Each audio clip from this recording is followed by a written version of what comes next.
Basahin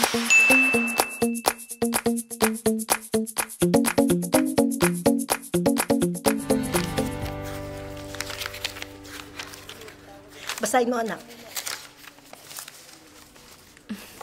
Ano po ito? Basahin mo.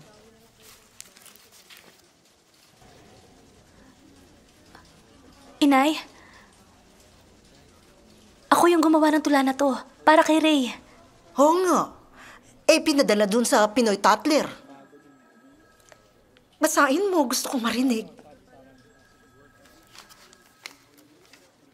Nabubuo tayo kapag umiibig, matapos mapilas ang mga damdamin sa paulit-ulit na pagkakaputol ng mga relasyong sa ating akala ay walang hangganan, ngunit natatapos sa paghihiwalay.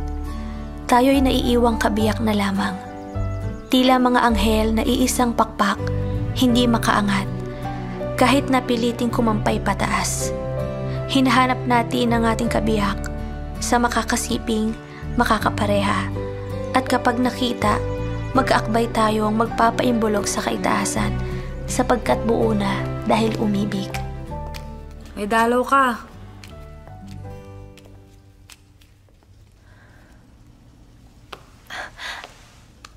Ako si Gloria Fernandez, yung ina ni Victor. Hindi ako nakauwi kaagad dahil inatake yung tatay ni Victor nung malaman niya yung nangyari sa anak niya. Pero hindi po siya si Victor. Alam ko, siya si Reynaldo de la Cruz. Nakita ko ito. Nakaipit dito sa journal ni Victor. Nakita niya siguro yan, kaya inangkin niya yung pangalan ni Reynaldo de la Cruz. May sakit kasi yung anak ko. Schizophrenia. Labas-masok siya sa ospital, kaya hindi namin siya naisama sa US.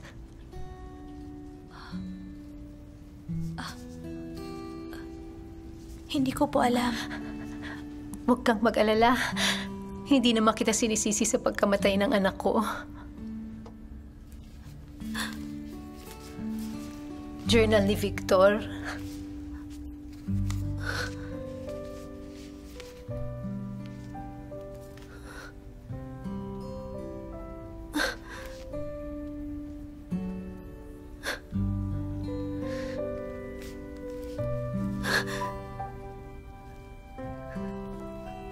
Mahal niya po ako. Totoong minahal niya po ako.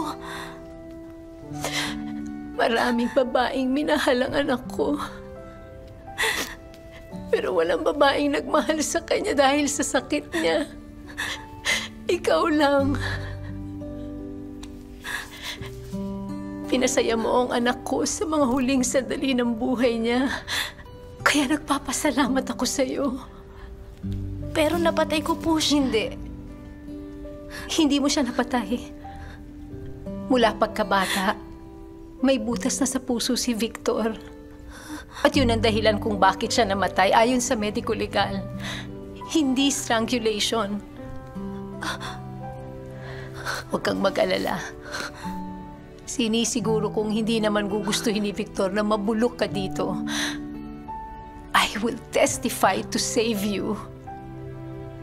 At aalagaan natin ang anak ninyong dalawa ni Victor.